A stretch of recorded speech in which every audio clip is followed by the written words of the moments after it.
Thank you for auditing the always positive new music review show hosted by a French professor who's on spring break. I'm letting my hair down, and I'm going to be doing another installment in my Greatest of Right Now series, the GORN series. So last week I talked about the greatest MCs of right now. I think it was a pretty good list. It elicited a little bit of controversy. It's tricky because what I'm trying to do, it's not like a GOAT list. I'm not talking about the greatest of all time. I'm not going to be talking about the greatest producers of all time. I'm going to be talking about the people of right now who are producing beats. So there's some things I need to talk about before I get to it. First of all, my list for 2024 is not the same as my list of 2023, nor will it be the same as the list for 2025. That's the idea, is that rap is a very alive art. A lot of stuff is happening, a lot of things are growing, artists are constantly vying for their moment in the spotlight. So I'm really trying to focus on artists right now. So I love Marley Marl, but he's not going to be on this list. Nor will sort of curators, so West Side Gun or Travis Scott or Ye, despite the fact they might be putting together great things, and despite the fact that we will definitely be seeing their influence throughout this list, they are not going to be on there. Instead, the criteria are this. They have to be the primary beat makers. Okay, so the people who actually go into Pro Tools and go into Fruit Loops and go into their whatever and make the beat. They have to be active, so on multiple projects a year. I guess they can have their own projects, but really producing a lot of music, because that's the thing that blows my mind, is just how productive so many of these artists are at such a high level. And the most important criteria is the excitement. So the first time I ever really felt this, I remember when I first started looking at the production credits on rap albums. Back in my day, you didn't do it. You got an EPMD album, you knew it was produced by E or PMD, and you just kind of moved on from there, right? It really was with The Blueprint by Jay-Z. It really was thinking, what is up with these beats? And I guess I'll figure out who wrote these, because this is so... Oh, I see. It's Kanye West. Actually, it was earlier than that. It was when I started to figure out who Timbaland was on earlier Jay-Z projects. Just this idea of okay, there are people that make beats. So now, I don't know if you're like me, whenever I get a new rap project, I don't look for features. Features come and go. Who cares? I'm not even going to do a GORN list of top feature artists. Should I? I don't think I have enough to say about that. I look for who's got that top producer credit. So my criteria, and you can tell me in the comments, who are your top 5 GORN producers right now? Who elicits the most excitement? When I see that name in parentheses, and most of these people I've memorized their rap name and their government name, right? Because I just get so excited, right? Like you see it, and you see that name in parentheses, you see produced by, and you want to skip to that song. You want to hear it. You want to hear, what are they going to do? How are they going to build on their style? How are they going to match this rapper? It is just so exciting. So what I did last time was I did my top 5 list, HIT 5 here, but instead of doing... So I did the top 4, and then I did also rans, and then I did number 1. Instead, I want to integrate all of the also rans, the honorable mentions, into each number. Sort of each one of these producers ends up representing a sort of different segment of rap production. You see behind me some albums which I think are some of the best produced rap albums of the past 5 years. So feel free, if you want to spoil the list, think about who might be on here. And part of what I am trying to do with this series is, just as an old head, right? As an old head, I am tempted to sort of fold my arms and say, well, back in my day, Jay-Z had DJ Premier, Timbaland, and Just Blaze, and Kanye on the same joint. Oh, what joints did he have? Okay, and that's super exciting. But I'm really trying to show with these things about modern rap just how alive and how wonderful and how strong this art form is that we all appreciate and that we all love. It seems like I'm trying to make a list just for clicks. I like clicks, I like lists, who doesn't? But it's also a celebration of rap music in its current state, in its right now state. So, if there's a weakness, it comes in at number 5. So the number 5, in my opinion, and all of this is just some dude on the internet. Feel free to get upset. You know, I do teach a class on hip hop, so I guess I am something of an authority in that way, but I'm not an authority. I got my doctorate in 17th century French literature. You don't have to take me seriously. I don't take me seriously. I just make these lists for fun, okay? So no matter what I say, no matter how good or gooder my vocabulary is, I'm still just some dude on the internet. If there's a weakness, number 5, I am saying Metro Boomin. Now, I'm saying Metro Boomin as a representative of the mainstream. And if there is a weakness in modern rap, it must be said that the production in mainstream rap does need more. Maybe it's too many trap beats. Maybe it's the aesthetic of laziness, which is very cool, but perhaps resists innovation. Metro Boomin stands so far ahead of the rest of the mainstream rap producers because there's just something about his beats that are just so good, that are so representative of the current moment, while still having a craftsmanship to them, still having some level of interest that just makes them better, for lack of a better word. Now, he's not the only one of these new style rap producers, these mainstream producers, who I think could be on the list. You know, honorable mentions. You know, London on the Track is doing a lot of great work. Benny X, who I call Binks, is on there. Tay Keith. And I want to take a second and tell you why Pierre Bourne is not on this list. This is what I'm talking about with like the GORN-ness of it. I like Pierre Bourne. I love his work. Everything I've heard by him, I've just really liked.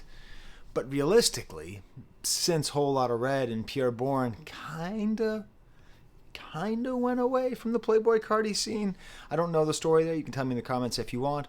But, you know, realistically, Filthy, or Filthy, has taken over that spot. And that whole awesome rage zone that we have, the whole weird, avant-garde, bizarre, stripped-down, psychedelic, psychotic style rap production. Filthy, I think, is the guy doing that. Or maybe Oye Volta. I don't know.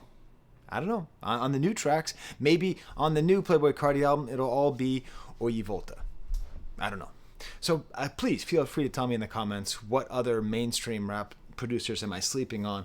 I don't want to blame everything on Drake, but I do think that 40 is not a particularly interesting producer. I mean, he's not bad, but I almost thought about having Trap Benny be my number 1 just to see. He did Kiki, Do You Love Me?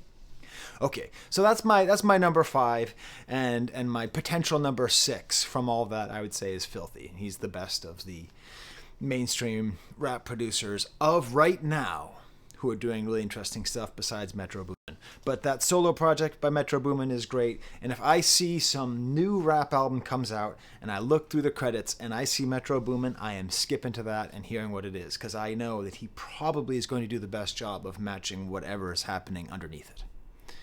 So let's talk about number 4. This is very tied into number 5 from my MC list. That has to be Hit Boy. Hit Boy is sort of the old guy on this list. The guy who's been doing this for the longest. You know, I mean, 11 years ago was N's in Paris. How long ago was Backseat Freestyle? So not only is he like one of the greatest of all time, just for those reasons, but this run that he's been on with Nas, we don't have time. Okay, we don't have time. They kept releasing these albums. And we don't have time to really sit there and appreciate how good they are, how good the rapping is, how good the production is. I know Nas heads have. I know Nas heads are sitting there. Nas is the GOAT. I know, I get you. But for the rest of us who just sort of like, oh, cool, a new Nas project? Oh, that one's good. Oh, that one's good. Oh, that one's good. It is insane the amount of stuff that he did. And the work that he did with Big Hit. And that Surf or Die album. Just everything that he's doing is just at such a high level of quality and often spectacular. Sort of in the honorable mention in this category, I'll go with sort of older rap producers who've been around, like Soundwave, I think is another honorable mention, speaking of Kendrick. I think LP belongs here, sort of an older school style producer. DJ Premier still comes out with stuff from time to time. And I think DJ Muggs is like maybe the most underrated producer in rap history. I think it's possible. And he's not even on my list. He wasn't on my other list. So he must be underrated if I'm saying that. So my hair is itchy when it's down like this. I need to get the gel. Yeah, so you can tell me if you agree with that point. If you like this video so far, number 5, we have Metro Boomin. Number 4, we have Hit Boy. Smash the like button, subscribe, hit the little bell ding thingy, only because I do live premieres on most of my videos, and maybe you want to come in and be in on the chat, talk, say, Sky, you're tripping if you think that Hit Boy is better than LP. You're tripping. Go ahead and say you're tripping. That's silly. If you type AVAA in the comments anywhere, that means awesome videos always, and I heart every comment that says that. Okay, now I'm moving on to number 3. Number 3, I was told by... Okay, so if you want absolute evidence of how strong rap music is right now, in my community section, go check it out. I have a nice community section. I have a great community. I appreciate y'all. I just said I'm doing this list. Who should be on there? There are so many names that not only are not on my list, but are not even on my also-rans. There are so many people who I haven't even heard of. And I pay a lot of attention. I listen to and review like 50 to 60 rap albums a year, I think, if I do them. Okay, that's got to be too high. No, not 50 to 60. Yeah, that's like one a week. Yeah, I do like one a week. I probably do more than that. Jesus Christ, I listen to a lot of rap music. And I read the credits, and I figure it out, and there's still all these people I haven't heard of. Now, that can just be because I'm a hack, and this is a hobby I picked up in the lobby. That's true. But it can also be a sign of just how powerful and how fruitful this whole time is that we're living in terms of great rap music. So, in that comment, Michael Sanders, I think was the name, said, if this person is not number 1, I'm unsubscribing. So, Michael, I'm sorry. This person is not number 1. He's number 3. And his name is The Alchemist. That's how good this list is, that Alec is number 3. Mr. Chemist is number 3. Monsieur Maman is number 3. This is crazy. How is this even possible? Let me tell you why. Believe it or not, I love baseball. I love soccer and I love baseball. If it's a boring sport, I'm all over it. And I play fantasy baseball. I know. How can a guy this cool be that nerdy? What are you going to do? So I play fantasy baseball, and in the first round of a fantasy baseball draft, there's always like the hottest players who are just the best chance to get you, or not that, but just the greatest chance to be the absolute spell-blinding geniuses. You know, your Ronald Acuna Jr.'s, right? He's the number 1 pick because he's got speed and he's got power, and let's hope it works out for everyone who drafted him. But there's always people in the first round where this is what they say: you can't win a fantasy baseball league in your first round, but you can lose it if you bet on somebody who was really hot last year and has all the right trending everything, but isn't like a proven player. You might lose out. Alchemist is the person you pick in the first round where you will not lose your league. He has, when they talk about the qualities of players, they talk about ceilings and floors. Alchemist's ceiling is very high. I don't think it's as high as the people who follow on this list. I don't think it's as high as Hit Boy, for that matter. But his floor, the worst that Alchemist gets, is like so close to the ceiling. His level of quality is so dependable. And it's not just that he does quality. He innovates. He makes that thing he did with Rock Marciano. Oh my God. Oh my God, that's so well done. I mean, every time you see his name, he's Mookie Betts, okay? If you follow baseball, he's Mookie Betts. I'm from Boston, so that's the highest compliment I can give somebody, okay? He is Mookie Betts. I swear to God, if you study baseball, you are right there with me. If you love baseball, I just said The Alchemist is Mookie Betts, you're going to go, yeah. And I know you're going to think I'm going to say Freddie Freeman because he's white. No, Race has nothing to do with it. The Alchemist is Mookie Betts. That's how good he is. 20-20, 30-30, 280 batting average, plays every day, no matter what, right? That's who the Alchemist is. I hope I haven't alienated you with my baseball talk. Oh, a reminder, I'm sponsored by Don't Bet on Sports. So don't bet on sports. Okay. So that's who I think he is. And I think he's so great. The reason he isn't higher on the list is I don't think his ceiling is as high as other people, but I don't think there's anybody on this list, not even Hit Boy, not even number 1 and number 2, where you look and you see and you think it's not going to be, I don't do ratings, but if I did ratings, it's not going to be 8 out of 10 or better every single beat that he comes out with. It's also worth mentioning the Freddie Freeman question. The fact that he's a white producer points to part of what makes the modern day rap production scene so good. We'll give in some honorable mentions here of other great white producers, like Derringer and Beat Butcher and Kenny Beats, right? Like, it's really important that we've reached a point where white participation in rap music is not always predatory or vampiric. Okay? It's not always trying to take. It can be giving. Alchemist gives. He doesn't come from South Central. He comes from, get this, Beverly Hills. But he gives to the culture.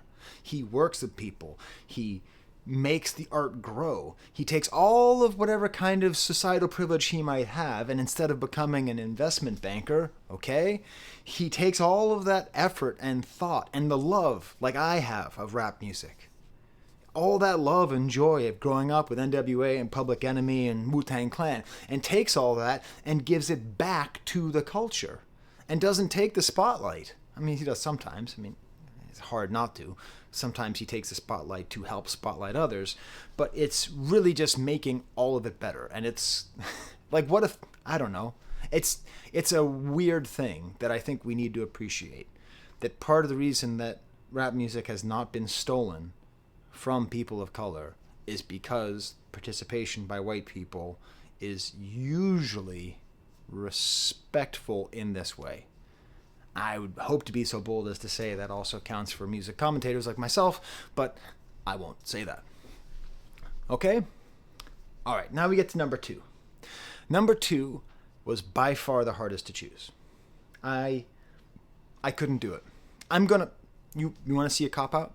You want to see a cop-out worse than... what was that movie by Kevin Smith? Cop-out was Bruce Willis and Chris Tucker? Can that possibly be right?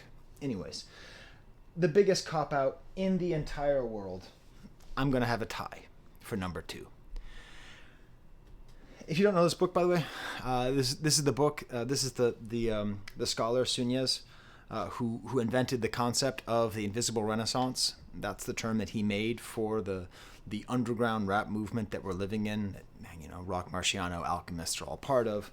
And this is, okay, as much as I try to be, hey, mainstream rap isn't bad, listen to Playboi Carti, I swear to God it's good, I swear to God Filthy is good, right?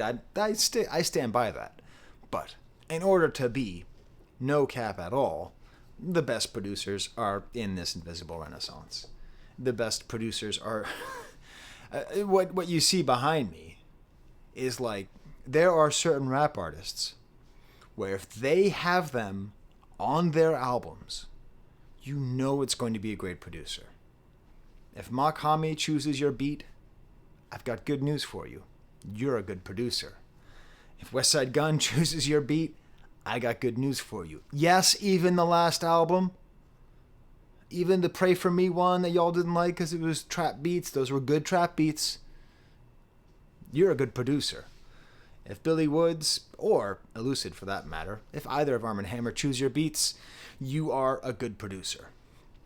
It's just this really exciting moment. And it kind of goes back to what I was talking about, the way I felt in 1999, in 2001, picking up a new Jay-Z album, because I'd just be like, awesome, let's see who the new producers are. Let's see who the great people are. I mean, that's what it was like. It was legitimately like whoever he's going to pick is going to be somebody great. And we now have that, but we have it everywhere. So the two producers who I am putting at a tie for number 2 come from this school. Conductor Williams and Nicholas Craven. I'm putting them at a tie for multiple reasons. One, that thing that I talking to you about, like I look in the credits and I see their names and I just I just get so excited because I know it's going to be good. Now, all of you who are super mad because you think Alchemist should be higher, I know they owe a lot to Alchemist. I'm just telling you how I feel. When I look at an album list, I know Alchemist is going to be great, but the feeling I get knowing I'm going to listen to a Conductor beat, and it could just be that Conductor We Have a Problem is the greatest. It could be that Conductor We've Got a Problem is the greatest producer tag, and that's why I'm picking it. You can just, if you don't think Conductor We Have a Problem is the best producer tag, you're just wrong, okay? I know Pureborn was close, okay?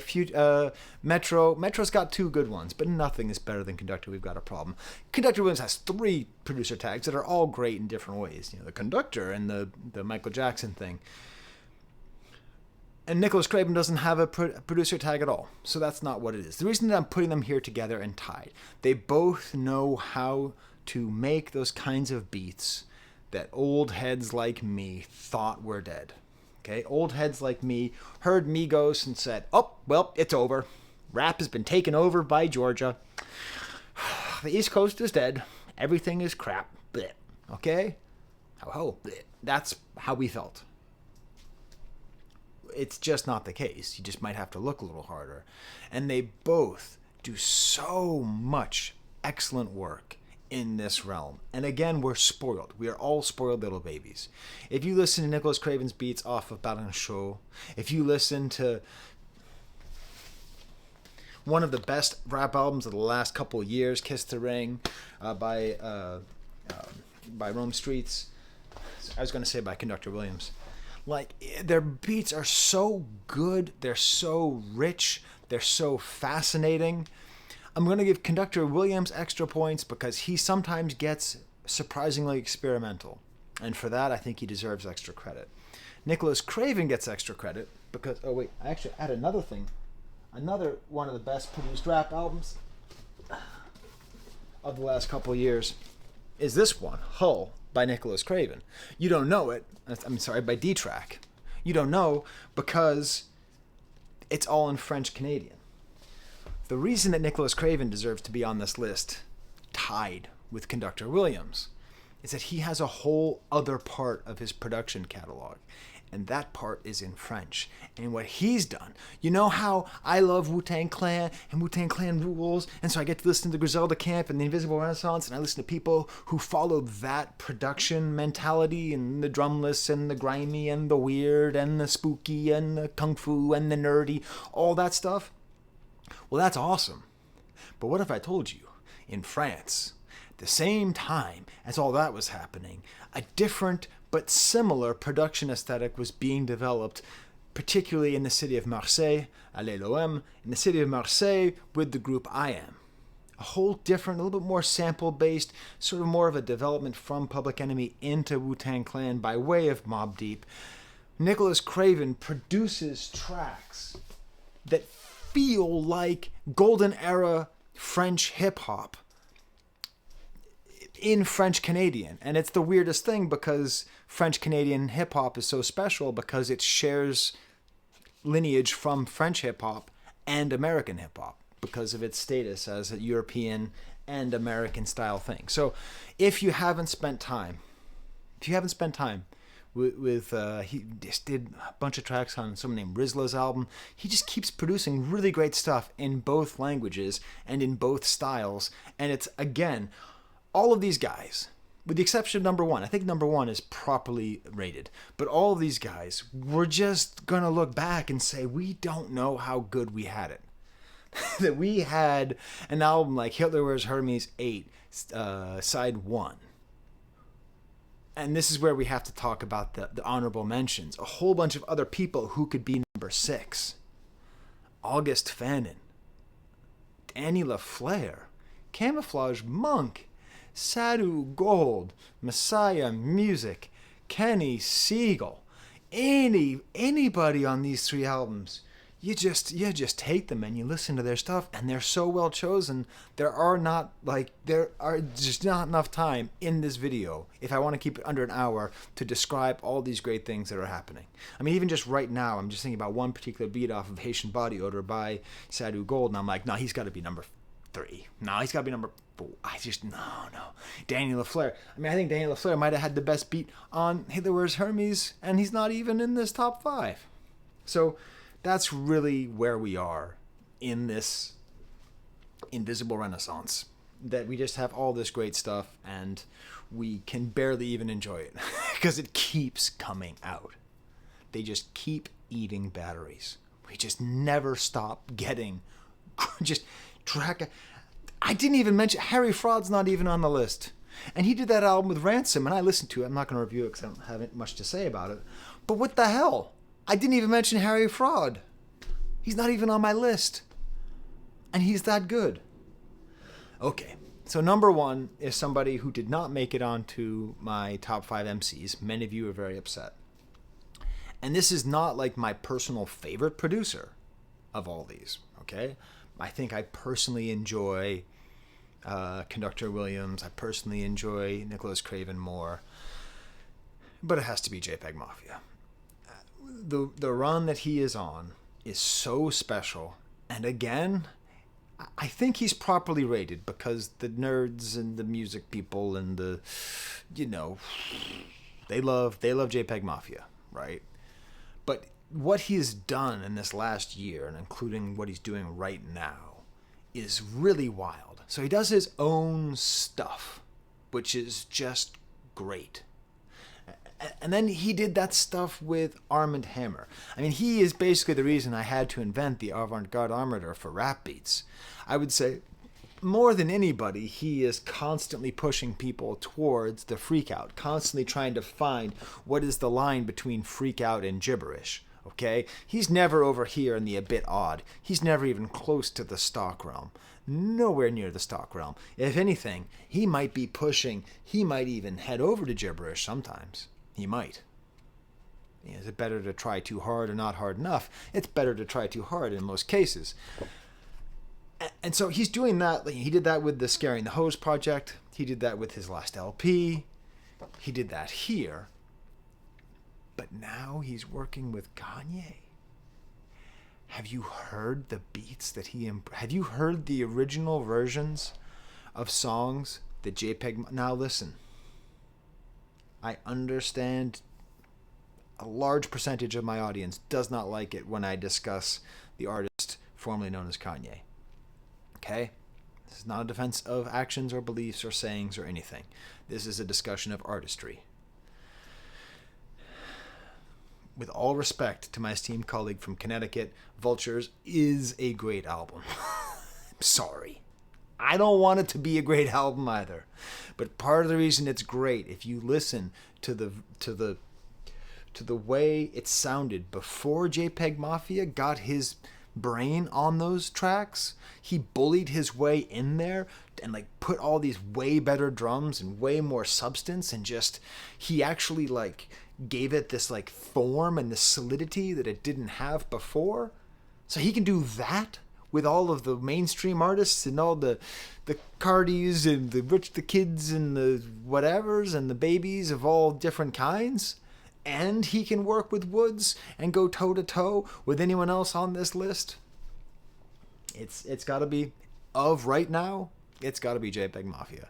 And even though I'm really excited when I see these other names, when I see JPEGMAFIA's name on a credit list, I know I got to get this puppy out. I know I got to think, hey, where's he going to be? So there you go. These are my Patreons. They give me money so that I can buy music, which is awesome, because you see all this music back here? Okay, well, the Arm & Hammer one was given to me by Fat Possum Records, so thank you. But I'm not at the point yet where they send me free albums. I actually have an extra of Hitler Wears Hermes 8, that one. This is sealed. If you have a copy of Pray for Haiti, I will trade you this for that. Okay? Hit me up in my email or something. I'd really like to do that trade, because I have extras of this, and I need Pray for Haiti, which is probably the best produced album. Better than all these even. All right, until next time, what's your list? You tell me. Oh, okay, I wanted to get it under 30 minutes, but y'all haven't seen Toby yet. Hey, Toby, you want to say hi to my... Yeah, see, you can't smell, but he's got the worst breath in the world. He has what Bismarcky called the dragon. Isn't he noble? And there's Bo. He's still sleeping over there. It's my New Year's resolution. I'm letting y'all see the dogs more. All right, well, until next time, I have to do a ton of grading. There's the camera.